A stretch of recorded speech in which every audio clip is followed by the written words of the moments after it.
Hola, ¿qué tal a todos, queridos amigos? Bienvenidos al episodio número 27 de Lecciones Bíblicas Podcast, una publicación periódica de estudio bíblico expositivo.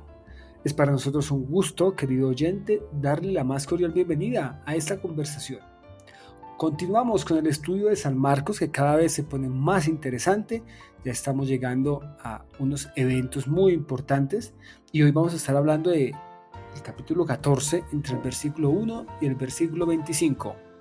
Antes de la lectura bíblica, permítame saludar a mi compañero Dubaid. Dubaid, ¿cómo va todo? Muy bien, John, gracias a Dios. Disfrutando de un día aquí especial en Málaga, un día de fin de semana. Pues todos los días son especiales, pero este lo siento especial. Estamos en un pasaje también muy significativo para nosotros. Así es, y bueno, pues sin más preámbulos vamos a pasar a la lectura del texto bíblico. Hoy vamos a leer el texto en la nueva versión internacional, que se conoce comúnmente como NBI. Entonces, estaremos atentos para escucharlo, Dwight, en la lectura del día de hoy. Faltaban solo 2 días para la Pascua y para la fiesta de los panes sin levadura. Los jefes de los sacerdotes y los maestros de la ley buscaban con artimañas cómo arrestar a Jesús para matarlo. Por eso decían, no durante la fiesta, no sea que se amotine el pueblo. En Betania, mientras estaba él sentado a la mesa en casa de Simón llamado el leproso, llegó una mujer con un frasco de alabastro lleno de un perfume muy costoso, hecho de nardo puro.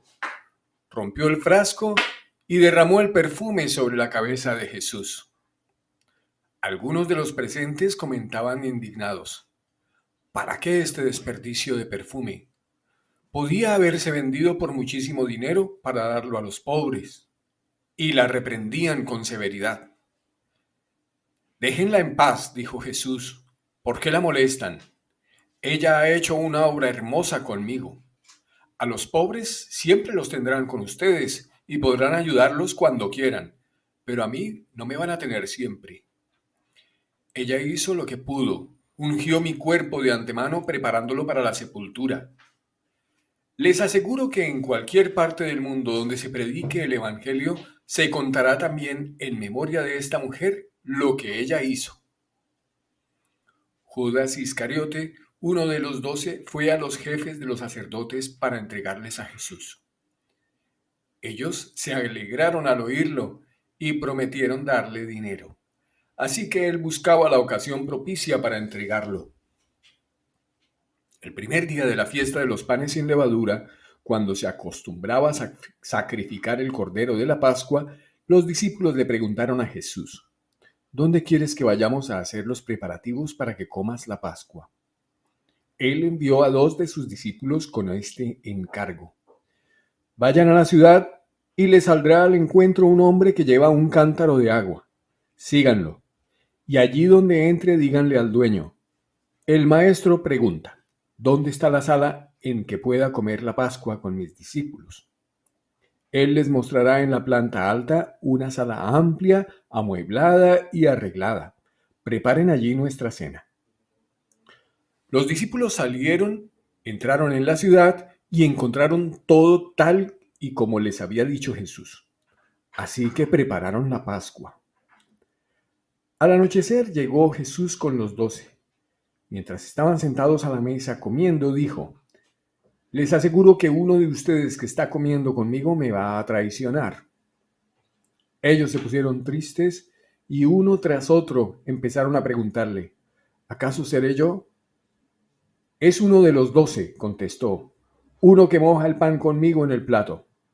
A la verdad, el Hijo del Hombre se irá tal como está escrito de él, pero ay de aquel que lo traiciona. Más le valdría a ese hombre no haber nacido. Mientras comían, Jesús tomó pan y lo bendijo. Luego lo partió y se lo dio a ellos diciéndoles, tomen, esto es mi cuerpo. Después tomó una copa, dio gracias y se la dio a ellos y todos bebieron de ella. Esto es mi sangre del pacto, que es derramada por muchos, les dijo. Les aseguro que no volveré a tomar del fruto de la vid hasta aquel día en que beba el vino nuevo en el reino de Dios. Después de cantar los salmos, salieron al monte de los olivos. Bien, Dubái, muchísimas gracias por compartirnos en esta ocasión la lectura del texto bíblico. Contémosle a nuestros oyentes algunos puntos importantes para tener en cuenta en relación a este pasaje. Jesús ya está en Jerusalén, ha hecho su entrada triunfal, allí se ha presentado como rey, ha anunciado que va a morir, que va a resucitar, ha tenido unas enseñanzas con sus discípulos.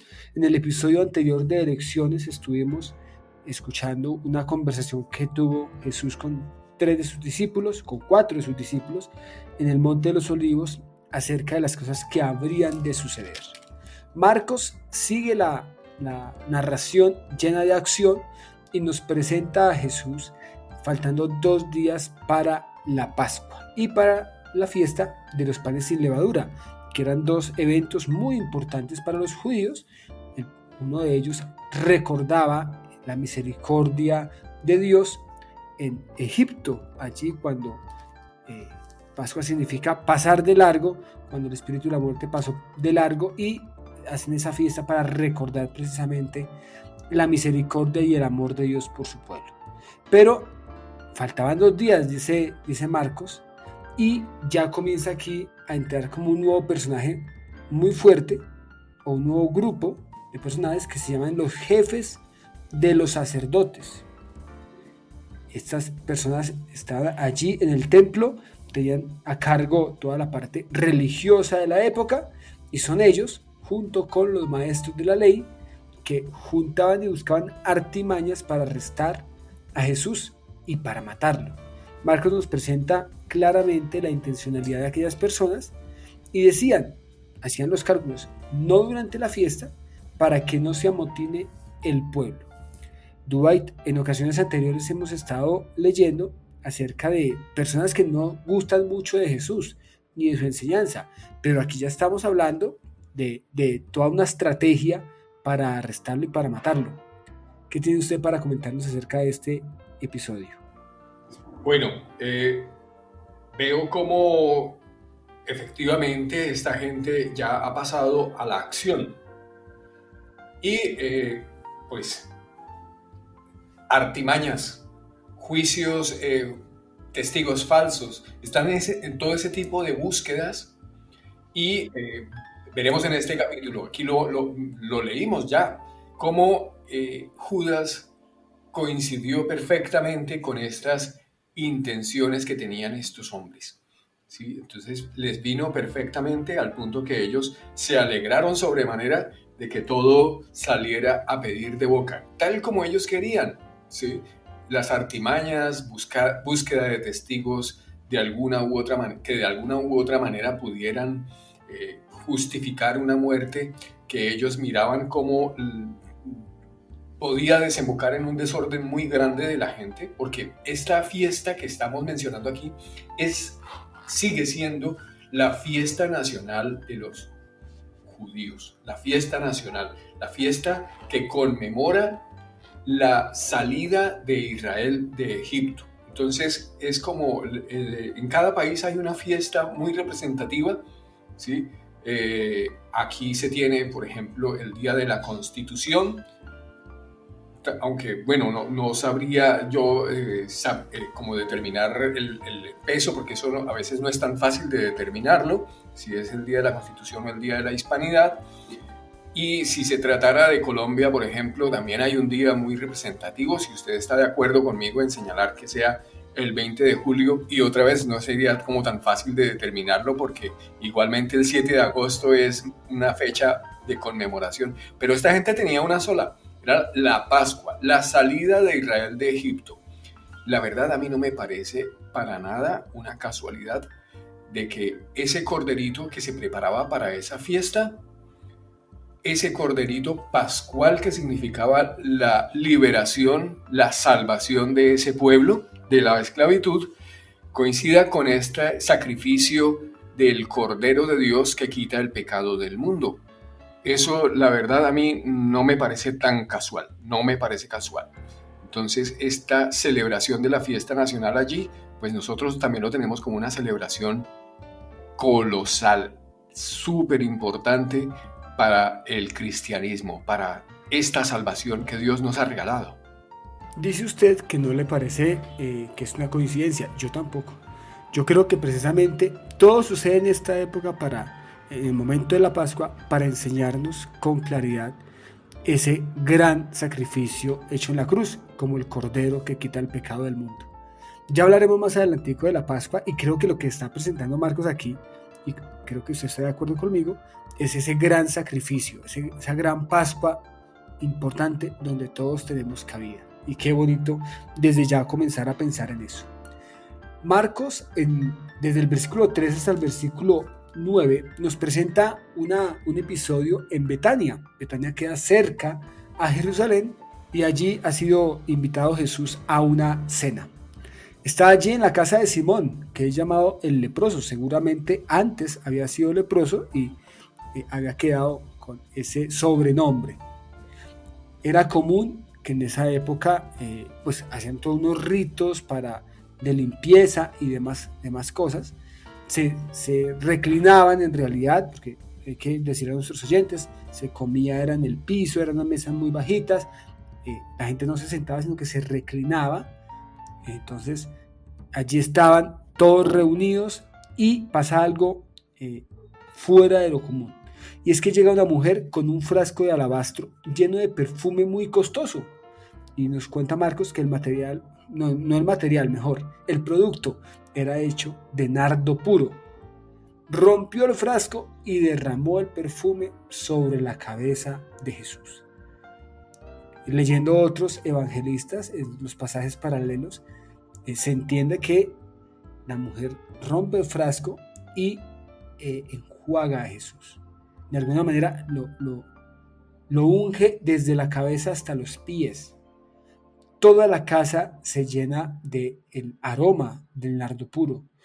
Es imposible que esa mujer pasara desapercibida con lo que acababa de hacer, tanto que eso despierta los comentarios de los discípulos. Pero aquí vemos a una mujer que está teniendo un acto maravilloso con Jesús. Y no sé, Dubái, si usted quiera mencionar algo acerca de esta primera parte. Es una de las escenas más hermosas que yo tengo en los pasajes de la Biblia que conozco. La verdad, esta mujer, Jesús aclaraba que iba a tener recordación en donde quiera que se predicaran las buenas noticias de este reino, el Evangelio de Jesucristo. La verdad, hay canciones incluso que nos hablan de este episodio. Recuerdo una muy bonita de Steve Brink que habla de este episodio. Una mujer muy humilde, rendida en su amor al Señor, hace vertir un fino alabastro. Y así también hay poemas. Recuerdo uno de Amado Nervo que hace esa alusión de seguir a Cristo y que ofrece su vida. Dice: yo quiero rendir mi vida a ti, Cristo, como un nardo puro que se derrama a tus pies. Entonces, la verdad, ese conocer a Cristo le hace a uno identificarse y creer en ese mismo sentido, en imitación de este acto de reconocimiento de esta mujer, como copiarle, porque la verdad, este maestro tan bueno y tan especial en esta salvación tan especial que nos ha concedido, pues uno lo mínimo que puede hacer es honrarle. Y esta mujer, vaya que lo supo hacer, porque en esta versión lo pone con esta traducción, es verdad, lo pone un perfume carísimo. Pero hay otras versiones que nos llevan más al detalle y nos hablan de la cuantía, cuánto dinero. Habla de más de 300 denarios. Más de 300 denarios. Yo quisiera que todos hiciéramos el ejercicio de hacer una conversión. Eso es el salario aproximado de un año de trabajo. Entonces, si yo quisiera convertirlo a mi caso particular, en mi país particular, pues una cuenta ligera me podría hablar de que esto hablando de un perfume como de unos 7.000 euros. Sí, entonces es el punto de un salario de un trabajador de un año. Y entonces una cuenta así, ¿cómo sería para Colombia? Me gustaría escuchar también su versión, aunque repito, cada quien lo hace desde su perspectiva, porque dice, bueno, si yo dedicara como una ofrenda así, coger, ir y comprar en la perfumería un ungüento así precioso, incluso el frasco era de recordación, era un alabastro, eso es una especie de mármol, un recipiente muy precioso también, conteniendo un perfume traído de la India, ¿sí? Era un perfume muy especial. Y imagínese, yo la verdad nunca invertiría tanto dinero en un perfume, ¿sí? Pero bueno, esta mujer sí que lo sabía de perfumes y sabía de cómo dedicarlo para alguien. Y aquí ella, yo creo que se lo pensó y dijo, este perfume me ha costado tal, pero es que yo se lo quiero dar a mi maestro. Entonces, ese episodio a mí me parece estupendo y de alguna manera quisiera identificarme con estos poetas de las canciones y es que es un poema en olor y en fragancia que sencillamente todo se queda corto y por eso Jesús hizo bien en decir, es que donde quiera que prediquen este evangelio, esto va a tener recordación, porque uno sí que quisiera imitarlo e identificarse. Frente al evangelio, frente al mensaje de amor que hemos recibido, creo que lo que hace la mujer es darnos un ejemplo maravilloso de gratitud, de reconocimiento y de glorificación. Tomar ese perfume, ir allí, seguramente ya no estaba invitada, es lo que se puede concluir del pasaje.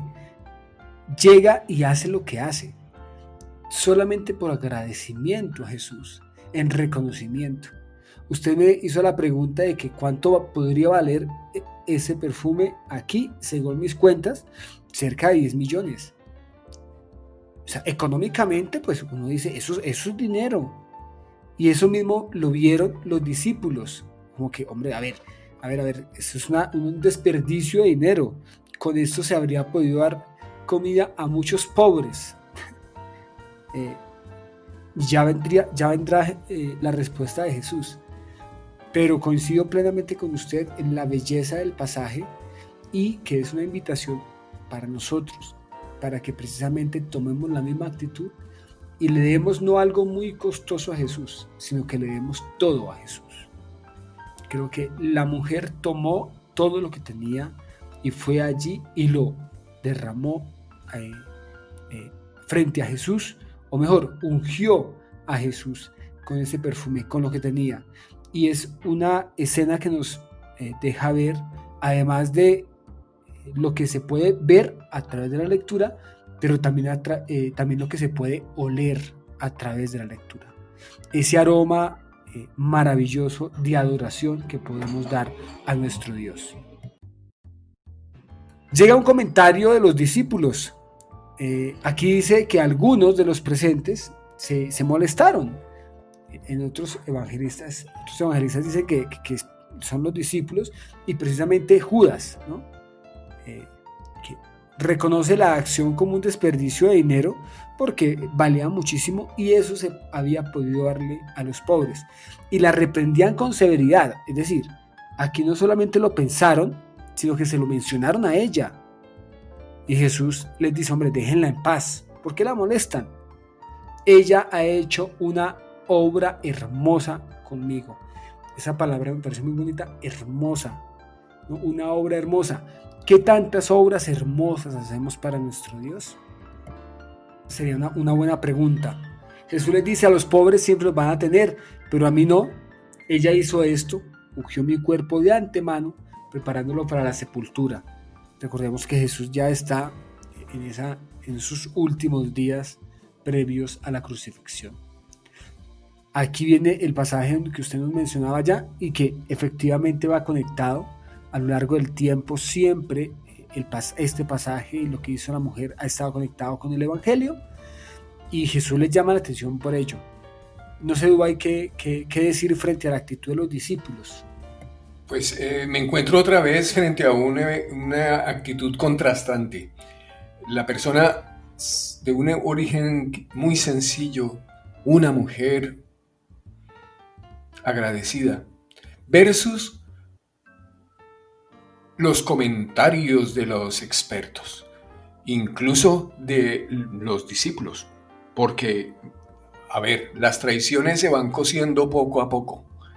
Y si yo me pongo un momento en la cabeza de Judas, se va como justificando también una actitud resentida, porque las traiciones no surgen en un momentico, las traiciones se van cociendo poco a poco, se van cociendo a fuego lento. Y él, yo creo que él había venido con este problema de si este dinero se hubiera manejado de esta manera, de esta otra manera. Aquí tenemos una muestra, cómo se iba justificando, cómo se iba argumentando la traición, porque esas cosas, repito, no salen súbitamente. Y tenemos esa muestra, esa ventana, a ver qué estaba pasando en la cabeza del traidor y de otros que se identificaban con ese mismo sentir. Este dinero era mejor haberlo invertido para los pobres, porque el dinero que se usa, vamos a ver, un ministerio grande como el de Jesús ya, pues mueve dinero y mueve resentimientos de gente que dice, ¿cómo mueven poder mover esa cifra? Pero es que las cifras de un ministerio grande pues tienen que ser grandes. Entonces, si la actitud es resentida, como estamos viendo, pues vamos a tener ese contraste de la mujer sencilla y agradecida contra estos expertos. En otros pasajes el contraste lo hemos mencionado, por ejemplo, frente a Jesús y los fariseos, escribas y saduceos, o frente a los fariseos y los discípulos. Pero aquí el contraste es mucho más íntimo. Es una mujer agradecida con los discípulos, ¿no? Y eso me llama la atención. Muchas veces vivimos rodeados de tantas bendiciones que el contraste lo hacen otras personas con grandes expresiones de adoración y nosotros a veces vivimos el día a día tan acostumbrados al evangelio y tan acostumbrados a la gracia que perdemos el foco de ella, me parece. Judas Iscariote fue a donde los principales sacerdotes y les dijo, mire, yo se los puedo entregar. Que es algo particular, porque antes habíamos dicho que los mismos, los jefes de los sacerdotes, estaban buscando patrañas para atrapar a Jesús, para arrestarlo y para matarlo. Y entonces llega uno del mismo equipo, del mismo ministerio, y dice, yo se los voy a entregar. Y ellos se alegraron al oírlo y prometieron darle dinero. Otros evangelistas dicen que le dieron efectivamente dinero allí. Así que se buscaba la ocasión propicia para entregarlo. Esto sucede y ya llegamos al día de la fiesta de los panes sin levadura. Y era una fiesta, ya lo había mencionado Dubái antes, se acostumbraba a sacrificar el cordero de la Pascua. Así que los discípulos le preguntan a Jesús, bueno, ¿dónde quieres que vayamos a hacer los preparativos para esta fiesta que lo mencionaba ya Dubái? Una fiesta muy importante. Yo creería que aquí digamos en Colombia, pues sí, efectivamente hay unas fiestas nacionales. Este año en particular, seguramente por todo lo que pasó con tema de pandemia, de COVID y todo lo demás, fue una fecha que pasó un tanto desapercibida. Pero esta fiesta de la Pascua, además de ser una fiesta nacional, también creo que tenía un énfasis muy espiritual para ellos. Entonces tenía un elemento allí de recordación muy importante en torno a la libertad, en torno a Egipto, y eso creo que en el contexto en el que están va a ser muy importante también. Así que Jesús envió a 2 de sus discípulos con un encargo. Vayan a la ciudad, les va a salir al encuentro un hombre que lleva un cántaro de agua, síganlo, donde entre, díganle al dueño.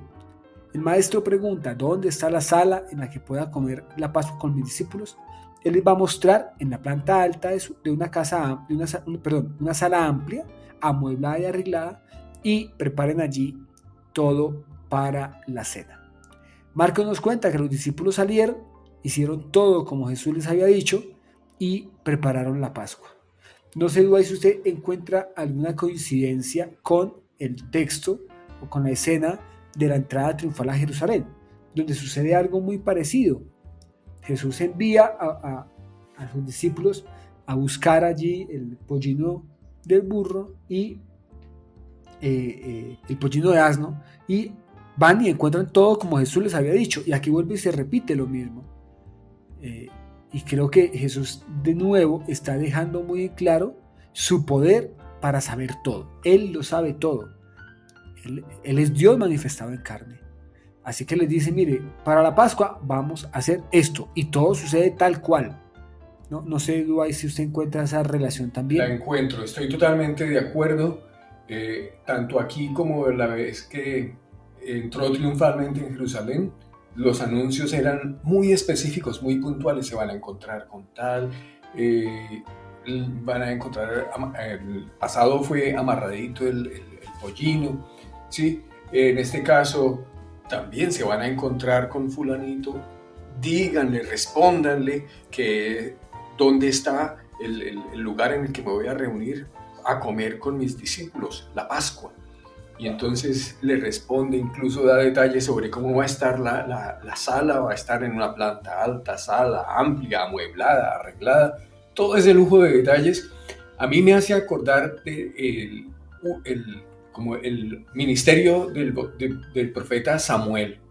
Yo me acuerdo cuando a Saúl le ayudó a encontrar sus asnas, unas asnas que habían perdido, y su padre le envió en búsqueda de ellas, y entonces el profeta Samuel le dio todas las indicaciones para rescatar su rebaño. Entonces, esas eran algunas de las acepciones que todo este pueblo identificaba en sus profetas, porque los profetas pues a veces tenían este tipo de rol. No siempre, algunos eran solamente de la palabra, otros eran como este que acabamos de ver y que era más del tipo de necesidades del día a día. En este caso es una necesidad de ir y hacer una reunión que se hacía entre 10 a 20 personas, eran grupos así los que solían reunirse para hacer la Pascua, y Jesús dando ese lujo de detalles, rememorando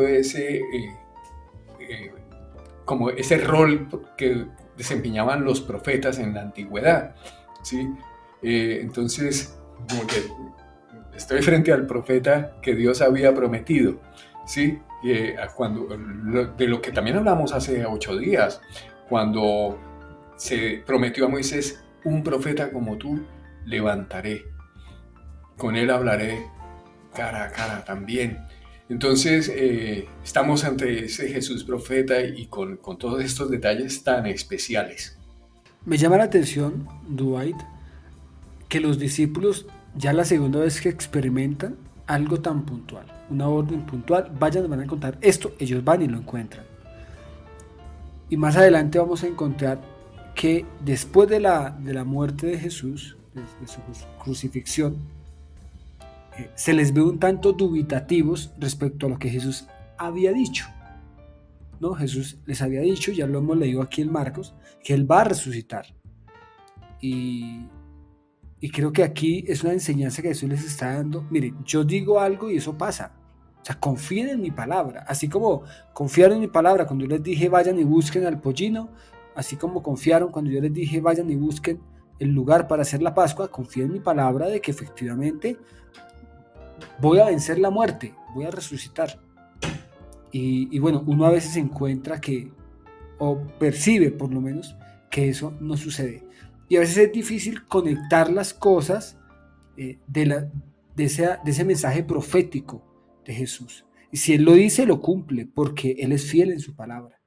Y qué bueno que hoy podamos pensar que ese Dios que todo lo sabe, ese Dios que no tiene ni pasado, ni presente, ni futuro, porque Él no se maneja de acuerdo al tiempo, Él todo lo ve, está ahí para darnos consuelo y para darnos confianza en Él.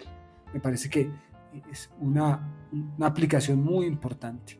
Los discípulos van, efectivamente preparan la Pascua, que es una fiesta que tiene muchos elementos muy importantes, muchos elementos de sentido. Ahora recuerdo, hay unas tortillas especiales, unos platos especiales, unos alimentos. Cada alimento tenía un significado particular, había un rito específico para hacer la Pascua, cómo la hacían, cómo se sentaban, las canciones que cantaban. Todo era algo muy, muy, muy bien organizado. Al anochecer llega Jesús con los 12 y estaban sentados a la mesa. Y en la conversación Jesús les dice esto: les aseguro que alguno de ustedes que está comiendo aquí me va a traicionar. Ellos se pusieron tristes y comenzaron a preguntarle: ¿acaso seré yo? ¿Acaso seré yo? Jesús les dice: uno que moja el pan conmigo en el plato. A la verdad el Hijo del Hombre se irá tal como está escrito de él, pero ay de aquel que lo traiciona. Más le valdría a ese hombre no haber nacido. Aquí encuentro a Jesús dando un elemento en conexión con lo que habían dicho los profetas, que ya lo habíamos encontrado en Marcos en otras ocasiones y que es muy importante, la validación total de que en Jesús se cumple toda la profecía. Eso es muy importante, y un lamento hacia aquel hombre que lo había de traicionar. Y lo que sigue ya es una celebración maravillosa que antecede, que nos muestra lo que va a ser ese sacrificio en la cruz del Calvario. No sé si usted tenga algo para mencionar, Dubái, hasta este punto. Solo menciono que en el ministerio de Jesús la comida es súper importante. Y esta fiesta, como suele hacerse en las fiestas, se celebra con comida. En este caso, ellos estaban celebrando esta, y cada palabra que se mencionaba en esa fiesta quedaba impresa en las mentes de quienes habían participado en ella. Impresas quedaron esas palabras cuando Jesús señalaba a quien había de traicionarle. Y esa tristeza que experimentaron cuando Jesús mencionaba estas palabras, y cómo allí ellos, no sé si lo entendieron muy bien, dice: el que moje conmigo su pan en el vino, él va a ser el que me entregue. Pero ellos como que no lo entendían muy bien, y esto, entonces todas esas cosas sí que iban quedando allí impregnadas en la mente, y fueron las que días después entendieron en plenitud y vieron cómo este discípulo, compañero suyo, compañero de cena, compañero de oración, compañero de todos estos años, pues era del que se hablaba en esa noche, en esa festividad. Entonces todos esos detalles yo me pongo a pensar cómo los recordaban estos hombres, y los predicaban y llevaban todo este recorrido, pasándolo de boca a boca y contando todas las cosas que habían pasado desde este momento en que ocurrieron, y cómo al haber quedado en sus mentes, pues se las contaban al uno y al otro, testificando cómo habían ocurrido las cosas. Recuerdo hace algunos años que conversamos precisamente sobre la relación que hay entre enseñar y comer en el ministerio de Jesús. Y cuando leía este pasaje pensaba en esa conversación. En esa época decíamos que sería bueno organizar enseñanzas donde hubiese comida. Es que la reunión familiar en torno a la comida y la enseñanza, en el caso de Jesús, está conectada. Pensemos, por ejemplo, en la multiplicación de los panes y los peces, sea luego de grandes enseñanzas. El episodio de Lázaro, o bueno, de Marta y María, sea en torno a la comida. El episodio que acabamos de leer, Jesús está en la casa de Simón el leproso en una cena, y allí hay una enseñanza puntual. Y aquí, que tal vez es como esas escenas maravillosas, creo que deberíamos aprender de la metodología de la didáctica y de la pedagogía de Jesús, y comer más y enseñar más en torno a la comida. Creo que me parece eso muy, muy importante.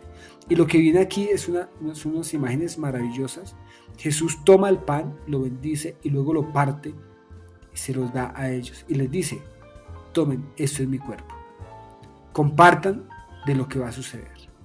Toma la copa, da gracias, la da a ellos, todos la beben y Jesús le dice, esta es mi sangre, que es derramada por muchos. Es imposible no hacer esa conexión entre la Pascua, la celebración de la Pascua, las palabras de Jesús y lo que va a suceder en la cruz del Calvario. Luego vamos a encontrar un episodio en Corintios donde Pablo va a explicar muy bien esto y va a recordar que es una fiesta solemne para precisamente eso, un recordatorio de la gracia de Dios. Y Jesús le dice, les aseguro que no volveré a beber del fruto de la vid hasta el día en que beba el vino nuevo en el reino de Dios.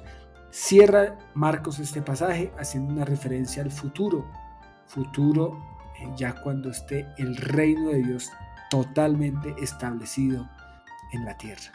No sé, Dwight, si usted tiene alguna mención sobre esa escena puntual donde Jesús comparte el pan y comparte el vino. Es que estoy totalmente identificado con sus palabras de cómo el cristianismo rememora es un momento en modo fiesta, en modo comida, en modo compartir. Y si eso fuera poco, en modo canción, porque lo último que ocurrió en este día de fiesta, como no puede faltar en una fiesta, la música.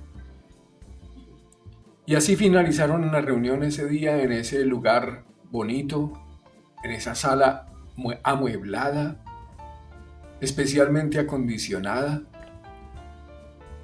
con ese lujo de detalles y de eventos coincidentes alineados en preparación perfecta, porque las buenas fiestas no se improvisan, se preparan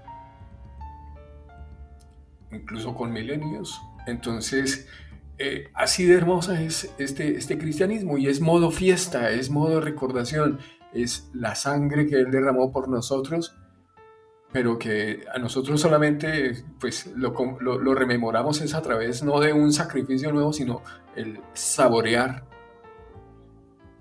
Porque en este episodio hemos tenido esas sensaciones del gusto y del olfato. El perfume que le ungió para antesala de su muerte, y en este momento pues los sabores que nos hacen rememorar este día en que Él nos libera, no como a Israel que le libró de Egipto, sino a nosotros de la condición de pecado y de tristeza, y nos lo ha cambiado en esta fiesta. Entonces es maravilloso, y no puede terminar mejor sino con música. Un salmo que cantaban, canciones, salieron al Monte de los Olivos en esta sensación, el olfato y el gusto con estos olores y estos sabores. Ha mencionado usted la palabra fiesta, ha mencionado usted la palabra sentidos, agradecimiento, reconocimiento, recordatorio. Ha sido un pasaje muy hermoso el que hemos conversado hoy. Dubái, yo creo que estamos a punto para escuchar qué lección podemos tomar, aunque ya hemos dado alguna línea sobre ello, y qué lección podemos tomar en nuestra vida. De manera que tenga usted, por favor, el cierre de este episodio. Las fiestas nacionales suelen recordar eventos violentos, donde hay sangre de por medio, donde hay pueblos derrotados, donde sí que hay música de militares y trompetas y fanfarria. Tenemos una fiesta nacional, pero en este caso la única sangre que se derrama es la sangre del ser más especial, el Cordero de Dios que quita el pecado del mundo. Fue la única sangre que se derramó ese día, pero que sirvió para rescatar no un solo pueblo, no una sola nación, sino todo un planeta que estaba en una condición muy triste. Es la fiesta más grande. Violencia mucha contra solo un hombre que pagó por todos los pecados de todos. Podríamos imitar la actitud de la mujer que en reconocimiento de tanto valor. Tomó todo, quizá eran todos sus ahorros, toda su vida, pero valía la pena. Este perfume indio, traído de cuántos kilómetros de distancia, en este envase precioso, no importó quebrarse y derramarse delante del ser más especial del universo. Y así podríamos imitar, porque en donde quiera que se esparce este mensaje, la recordamos porque queremos imitar ese mismo entender, esa misma actitud de reconocimiento y de gratitud y de darlo todo por el que todo lo dio para nuestro beneficio. Entonces, Él nos sigue dando lujo de detalles y nos permite celebrarle y recordarle y ver y disfrutar de la fiesta menos violenta en términos de costos de vidas humanas, porque al revés, solo hubo una que se entregó momentáneamente, porque luego resucitó y vive por todos los siglos, y la verdad no queda sino disfrutar y celebrar, no en un día específico, sino todos los días, toda la vida, toda la eternidad. Es nuestra elección posible, copiar esa actitud, o bueno, la otra casi que no quisiera ni mencionarla, la de los que traicionan porque argumentan a su modo y dicen: todo este dinero debió haberse invertido mejor a favor de los pobres. No. Por eso digo que no vale la pena mucho mencionar eso, sino más bien estar en modo fiesta y copiando esta actitud tan especial de esta mujer que supo entender quién es Jesús. Dubái, me llevo esas dos palabras, o esas dos expresiones. Un reconocimiento de adoración profundo y una experiencia de fiesta con comida, de fiesta con música y de fiesta con gracia, porque Dios ha sido bueno con nosotros. Dubái, muchísimas gracias, ha sido una conversación muy agradable. Siempre Dios nos habla por medio de los pasajes y eso es un motivo de agradecimiento. Esperamos que también haya sido de bendición para nuestros oyentes y que hayan podido reflexionar algo en torno a este maravilloso pasaje de Marcos capítulo 14. Dubái, contémosle a los que nos escuchan el próximo capítulo hasta dónde vamos a conversar, porque continuamos esa travesía y como ya lo podemos anticipar, las acciones comienzan a suceder mucho más rápido. Viene una conversación en el Monte de los Olivos en torno a lo que va a suceder, una afirmación de Pedro y una oración muy importante, y luego el arresto de Jesús. Yo propongo que vayamos hasta el 52. No sé a usted qué le parece. Sí, perfecto, hasta el arresto de Jesús. Correcto. Bien, Correcto. Entonces leeremos, estudiaremos y aprenderemos. Correcto. Invitamos a todos nuestros oyentes a hacer la lectura previa de este pasaje durante la semana y nos encontramos el próximo viernes con la ayuda de Dios para seguir conversando acerca de lo maravilloso que es nuestro Dios, de lo que hizo por nosotros y de cómo gracias a eso hoy tenemos vida y vida en abundancia. Dubái, muchas gracias por su tiempo. Gracias a usted también y gracias a Dios. Así es. De manera que nos despedimos. Un saludo desde Bogotá, Colombia, y también desde Málaga, Andalucía, España. Dios les bendiga a todos.